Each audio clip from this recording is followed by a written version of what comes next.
son excellence dafa nekk ci ay tànk war mooy trahison.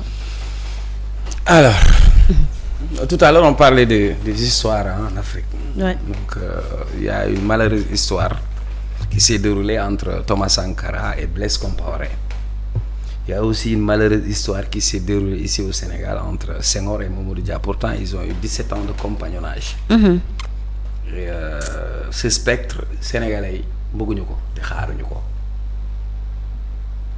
Le message est très simple. À Diomaye et à Sonko, ils n'ont pas le droit. Ils n'ont pas le droit. Quelles que soient les raisons. Parce que ils nous ont vendu un duo. Donc ils ne peuvent pas se retrouver. Tel communiqué dinaa ñëw dans un duel. Duo mooy ñaar ñu ànd. Duel nag mooy ñaar ñu jàkkaarloo te ñaar ñu jàkkaarloo mooy ñaar ñu jàmmaarloo. On s'attend pas à cela. Et d'ailleurs comme ni nga ko waxee. C'est vrai qu'il y a eu des développements démb. Surtout démb il y a eu des développements communiqué. Ouais. Mais dafa am ay faits yoo xam ne jiitu na lii. mooy lan. Parce que dafa am avant le 8, durant le 8 ak après le 8. Ouais. Donc il y a pas d'effet sans cause. Avant d'arriver sur li am. Essayons de voir nan lañ def ba egsi fii à travers les postures et à travers les discours. Parce que yëf yi commencé wul tey. Avant le 8 Abdourahmane Diouf dafa génn bi mu demee RTS lan la wax ñaari baat laa ci jàpp xam nga dafa ne. On ne veut pas d'une justice. Justice de vainqueur. mooy revanchard.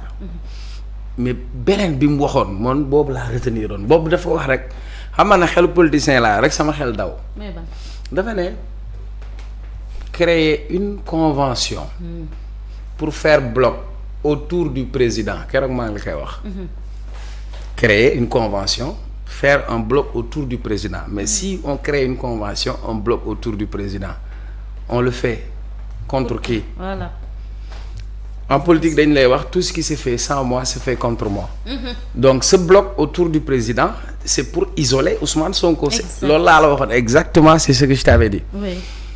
Nga jóge foofu yaa ngi fàttaliku Ousmane Sonko bi mu tapé sur la table ne dëkk bi dafa am crise d'autorité. Je me rappelle. Vous vous rappelez. Il y avait un malaise wax na yëngal na après ils se sont accordés. Mais ça en dit long. Parce que coow li bisu meeting bi Ousmane Sonko la moo taxoon mu génn dajale mbooloo dafa am message bu mu doon wane. Nee naa la mobilisation bi da doon wane dooleem wane popularité am wane légitimité politique ak légitimité historique. Et dans le discours c'était un langage codé. Oui. Am na sax loo xam dafa ne du waxu fii. Mais ci biir wax ji yow dégg nga il a été d'attaque parce que Sonko il est offensé Sonko nekkul nit buy nëbbatu. buy layam. Sonko bu amee lu muy def il ne porte pas de gants. Il ne part pas le visage masqué. Soit il est avec toi ou il n'est pas avec toi. Loolu nag mooy sa force mais aussi loolu mooy aussi sa faiblesse. Ci meeting bi da nga ko dégg mu ne. ñiy wax Bassirou Diomaye Faye mu sori parti bi bëggaluñ ko mu sori mu considérer ñiy def loolu ay seytaane lañ parce que dañuy dox seen diggante. dem na sax bay naan seytaane moo leen. kon xam nga dégg nga lool. mu daan ne liy tax man ak Bassirou Diomaye ñu tàggali ko du jóge ci man te njort naa ni du jóge ci moom kon ci ñan lay jóge mooy ñi mu joxañ ne ñooy iblis. Waaw. Mu jóge fa tuddul tur mais ñëpp xam nañ ni Abdourahmane Diouf moo tax mu wax. Beneen bi Mimi Touré moo tax mu wax. Exact. Il a utilisé benn baat 25e heure ça veut dire quoi wax naa la fi keroog bi passé nee naa la 25e heure mooy signifier parce que une journée c'est 24 heures. Kon du ñu xeex ba mbir mi sotti ba ñu teg ko am ñu ñëw ci mujjantal ga bëgg a occuper yenn place yi ci dispositif yi ba nga xam ne seen stratégie mooy diviser pour régner mooy dugg ci seen diggante. Sonko loolu la wax mais beneen bi dafa posé woon beneen acte. yaa ko wax léegi mu ne yëg nañ ni am na beneen ku jigéen ku ñu bëgg a jox mu jiite coalition bi waaye ñun ñoo bañ parce que Aïda Mbodj liggéey bi mu liggéey ci coalition bi doy nañu. dañ koy delloo toute la confiance du loolu la wax. waaw léegi bu ñu jógee foofu ñu xëy communiqué bi génn dem communiqué bi mu génnee ñu bëri gëmuñu ko dañ foog ni sax. est-ce que du.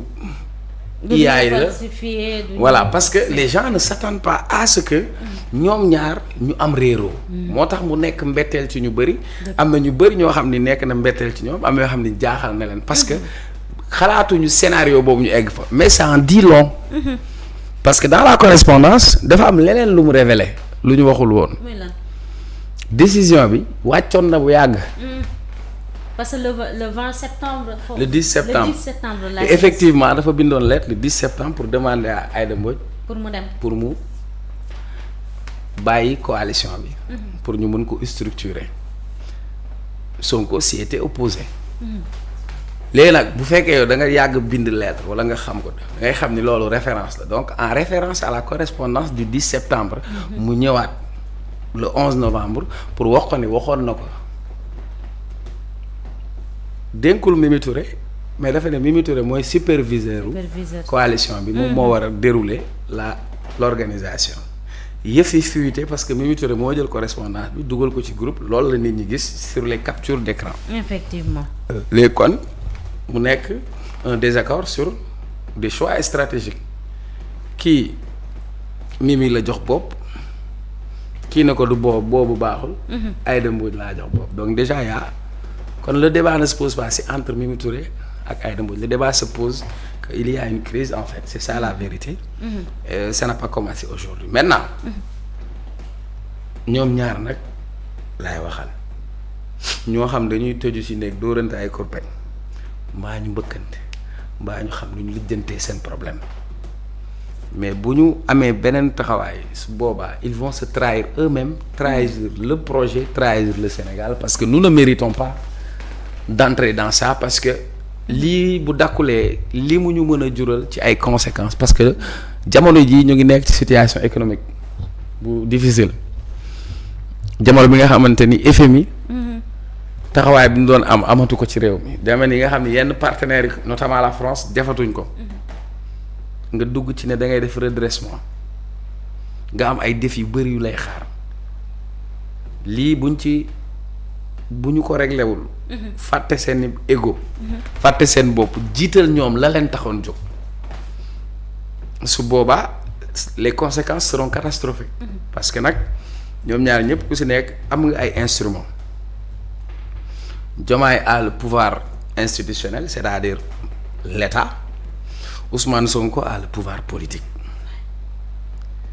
et su ñu demoon ci confrontation personne ci ñoom ñaar personne n'y gagnerait mais ku ëpp lu ci perte ce sera Diomaye beneen bi keroog fii laa la ko wax naa la ko wala waxuma la ni doolee jën ndox waaye jën su génnee géej doon pepesu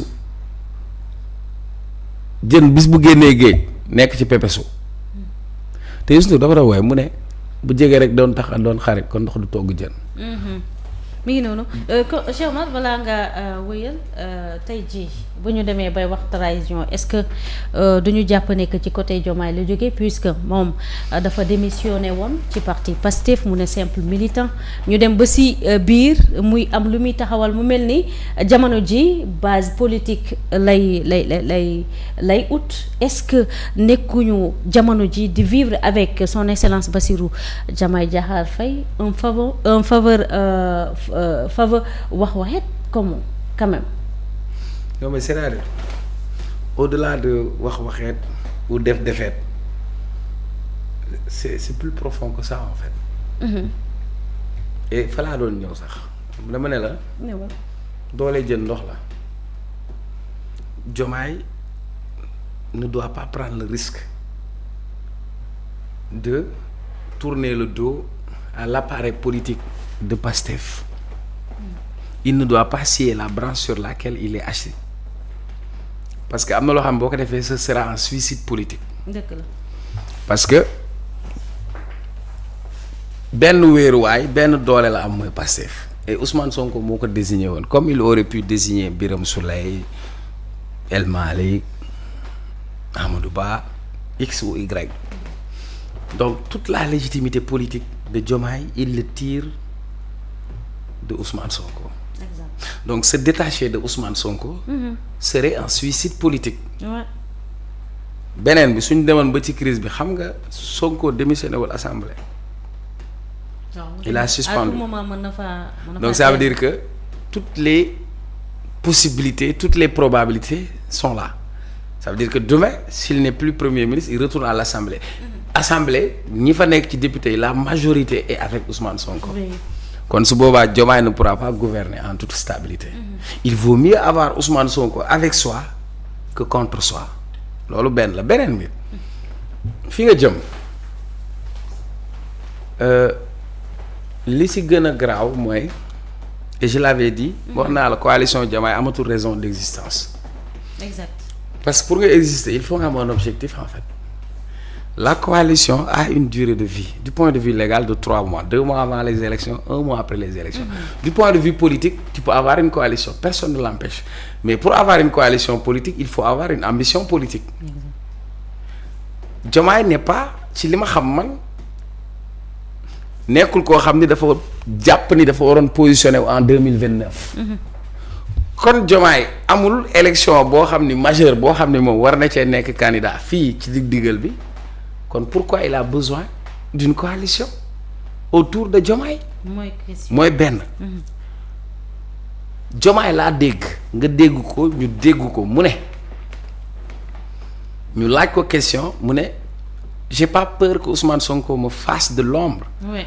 Car j'ai été sous son ombre pendant 10 années. Ouais. J'ai travaillé pendant 10 ans à faire de lui le président loolu ma nekkoon jóguma ci. fii ma toog nii bu mu ko catal na koy ne jàkk di loolu nga dégg Diomaye mu wax ko. ci discours 4 avril. kon bu jëlee ab coalition bëgg a dumóoyu Pastef kon ça veut dire que kon am na ci lu mu projeté wu. je suis toujours dans des probabilités ça veut dire que kon sachant que Pastef benn candidature lay porter mooy bu Ousmane Sonko est-ce que Diomaye nekkul di wut beneen alternative pour ubbeeku ci ñeneen pour wut. lu mu rootal boppam pour man loolu nag c'est un suicide politique ñi koy wax pour mu écarter wu isolé wu ils sont en train de lui faire creuser sa propre tombe politique. beneen bi Sonko daf ko yàgg a wax Diomaye daf ko yàgg a wax. xam ne ñoom ñaar ci nan la ñu àndee mën nañu am ay désaccord et loolu du ñaax parce que pour man ay nit suñuy ànd dañuy am complémentarité ku nekk am nga lu sa moroom am. mais am na fu ñuy toll il faut ngeen recentrer wu parce que même dans un couple. Il peut y arriver une crise. Parfois sax benn crise bi sax dina baax parce que ça permettra régler yeneen différends yi ça permettra de vous réorienter. Mais dafay fekk ngeen xam c'est quoi l'enjeu et aujourd'hui enjeu bi c'est de taille le Sénégal dafa nekk ci benn tournant décisif où ñoom ils n'ont pas droit à l'erreur. Parce que pour ñoom ñu falu près de 80 personnes ñoo ci faatu pour ñoom ñu falu presque 2000 personnes ñoo ci ñàkk seen liberté ñuy ñàkk ci seeni cër ñuy ñàkk ci seen xëy kon fala budda seen tàkkalikoo ñoom ñaar ñëpp kenn mënu cee gagner. Il faut ñu ànd. Au contraire le plus grand perdant ce sera le peuple qui les avait mis au pinacle. Donc pour man en termes d'analyse c'est simple. La force de Diomaye c'est Pastef et Ousmane Sonko. dëgg la ndax ci sa gis-gis jàppal nga ni son excellence Bassirou Diomaye Diakhar Faye. doo bàyyi son excellence bi delloo Bassirou Diomaye parce que da ngay xëy fii ñu woo la ne yaa son excellence bàyyi président bi leen wax ci Diomaye le militant de Pastef. voilà nguur dina ko jaral ba bët yu ñuy xoolee wala bët yu ñu doon xoolee Senghor ak Mamadou Dia seen diggante. wala bët bi ñu doon xoolee Blaise Compaoré ak Thomas Sankara ndax jamono ji jàpp nga ne nguur jaral na ko bañ koy xoolee bët yooyu noonu diggante moom ak Ousmane Sonko. xam nga cette question bi c'est une question orientée. Moi je suis un libre penseur. Vas-y. La question orientée c'est vous faites une comparaison. Entre Senghor Mamadou Dia machin parce que on l'a vécu au Sénégal. Oui. Senghor ak Mamadou Dia ànd nañ fukki at ak juróom-ñaar Mamadou Dia kaay fu mu analyser problème bi sax mooy problème d'approche. Les gens ne comprennent pas que Mamadou Dia approche bi mu njëkk a indi. Il était plus radical que Senghor Mamadou Dia est venu pour l'indépendance du Sénégal. Mamadou Dia il prônait une république sénégalaise. Mamadou Dia il prônait une ouverture par rapport au monde, mu am un choix porté vers les pays de l'Est, alors que Senghor il était sous le joug de la France.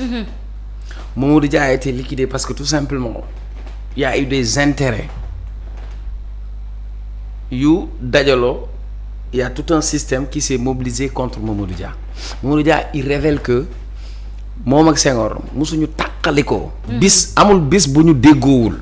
mais bi ñu ñëwee à l'exercice du pouvoir avec tout le protocole il y a eu de la distance chacun nekk dans son bloc am ñu dugg ci diggante bi. ku ndóobin rey sa maam. foo seen lu ñuul di nga daw moo tax sénégalais yi am cette hantise mais man je ne pense pas que ñu egg foofu. ah ouais? Oui parce que man ci li ma gëm ñu ngi waxtaan ay waxtaan am na. ka waxtaan am na. waaw diggante Ousmane Sonko ak Diomaye ñu ngi waxtaan. ñu ngi déggoo. donc pour man ça leur permettra de recentrer un peu. seen objectif beneen bi nañ ko wax nag. yàlla dafa bëgg dëgg. ndax fekkee naa fii ci réew mi nag lu bëri donte tout tànk laa li ma fekkee nag. mën naa la ci ñamal. vas-y. Mimi Touré bu Sonko ak Diomaye accepté wala Diomaye accepté Mimi Touré war a nekk digganteem ak Sonko pomme de discorde c'est parce qu'il y a un problème parce que yàggul tuuti Mimi Touré moo nekkoon tête de liste Benno Bokk Yaakaar Macky Sall jiital ko. mooy bi ñu defee Yewwi Askan bi ñëw Ahmed Aïdara di nekk député Mimi Touré moo jiite woon liste Benno Bokk Yaakaar. jamono boobu lu mu yàqul Ousmane Sonko amul. si maa ngi fàttaliku la phrase mu toog mu daan ne nous ne gérons pas le carnet de Sweet Beauté. boobu maa ngi fa woon. yaa ngi fa woon. motul un mois. loolu ci campagne législative yi la. campagne législative deful un mois. Mimi Touré ñu dem assemblée nationale. bu ñu joxoon Mimi Touré président de l'Assemblée nationale kon Mimi du bàyyi Macky maa la wax bis bu ñu joxul woon waaw campagne baa ngi nii photo yaa ngi nii Mimi Touré bu ko Macky Sall defoon présidente Assemblée nationale kon Mimi du fépp. kon pexe bu sotti woon. kenn ko gis maanaam ay pexe Mimi Touré bu sotti woon ñoom ñii duñ falu. muy benn mais en termes de représentativité politique qu'est-ce que Mimi Touré pèse politiquement. Je vous donne des exemples, moi je vous donne des faits. Oui. Élection locale 2014 Mimi Touré est premier ministre ñu yóbbu ko élection locale mairie Dakar Grand Yoff la dem bi mu nekkoon ne fa la dëkk. mairie Grand Yoff Khalifa Sall daf koo gagné Grand Yoff. beneen ba ca toog mu dem Kaolack ñu gagné ko foofu. Qu'est-ce qu'elle peut apporter en termes de représentativité ça c'est un beneen bi. koo xam ni dans sa démarche ànd na ak Macky Sall ñaata at xam nga ko ca jamonoy Landing Savané AJ/PADS parce que Macky fa la nekkoon. 1993 Mimi Touré gi nekk jeune image yaa ngi RTS. mu nekkoon directrice de campagne Landing Savané élection 93. yàgg na. c'est cette même Mimi Touré qui est au centre de toute cette pomme de discorde. Est-ce que Diomaye va sacrifier sa relation avec Ousmane Sonko au profit de Mimi Touré ça il faut peser sur la balance mettez Ousmane Sonko fi nga jaar ak moom li mu daj ci yow ba nga egsi fii générosité bi mu am fàtte boppam fàtte ñëpp jiital la bul nangu cuub sa drapeau c'est ça la vérité. Ensuite on parle politique. nit ñi ñoo mel noonu. da ngay toog man plateau sax ñu ñëw ne la. da ngaa aay Cheikh Omar mi ngay toogal xamul dara dina ñëw di la jaay affaire keneen dina ñëw ne ma. Salamini xamul dara dafa soof. laa soo leen dégloo nit yooyu du ngeen dem maintenant ay nit nag suñuy ànd am na fu ñu toll yëngu-yëngu mënut a ñàkk mais bu yëngu-yëngu amee posez-vous la question d'abord pourquoi ngeen àndoon. Ouais. Comment vous avez fait pour arriver là. C'est important. Vous avez un pacte avec les Sénégalais. Ouais. Sénégalais yi bu doon Mimi Touré joxuñu bopp Mimi Touré li fi jëlee Macky Sall moo fi jëlee woon Mimi Touré. sénégalais yi dañoo bàyyi ñëpp joxoñ leen ne leen yéen la. donc quand vous acceptez que loolu war a dugg seen diggante man pour man coow bi loolu du coow bi.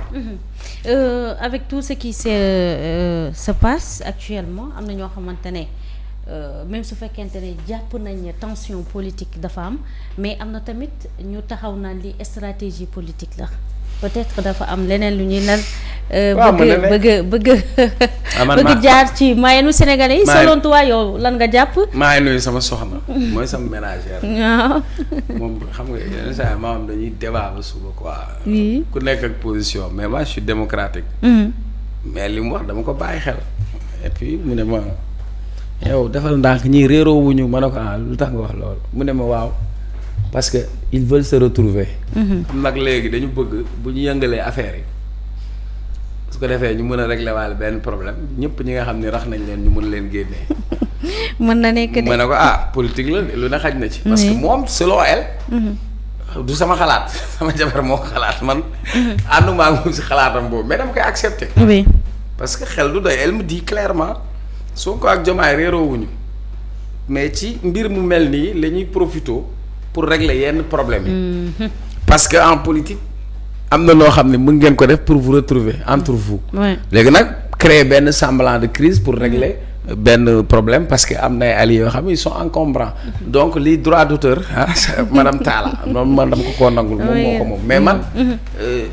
madame vous m'avez pas demandé sur les conséquences en fait. vas-y. je vous ai dit tout à l'heure ku nekk dafa am loo am. si ñoom ñaar. Diomaye dafa am moyen d'état Ousmane Sonko. moom force politique mbedd mi. ñooñu bu ñu demee ci affrontement du baax ci réew mi. lay metti à la fois crise politique économique et sociale. et ñoom ñaar war nañu xool sax ñi nga xam ni dañoo doon xaar ñoom ñaar ñu tàggale ko. ñi nga xam ni seeni noon lañ taxaw ne ñaar ñi duñ fi accéder. te beneen bi wolof def ko lépp sa bañu démb. bu demee ba nangul la tey pexem jibul. exact ci toogoon ne yow motoo président. daa am ñoo xam ñoo toogoon ne Diomaye motul président. oui. ñooñu tey ñooy toog di nga wax applaudissé. am na ñu toogoon ni kii c'est un candidat fantoche. mënul wax mënul jiite réew ñooñu tey ñoo koy gëmloo ni ko mot nga ko. yaa fi ne. et pour man c'est dans l'erreur Youssou Ndour am na woy bu mu woy yoon wii nga jël baaxul ku la koy digal da lay nax. yoon wi ci des moo gën. pour man ñoom ñaar ñëpp am intérêt à être ensemble parce que on les a connus ensemble et man gëm naa ni man loolu laa gëm ma Diomaye ci li ma gëm boobu gisuma ko gën a bëgg Ousmane Sonko ko Diomaye. loolu de la ñu parce que man su en terme clair su ma lay wax. Diomaye laa gën a miin ko Sonko. te xam naa lu mu daj pour Sonko. xam naa lu mu mën pour Sonko. kon du tey laay.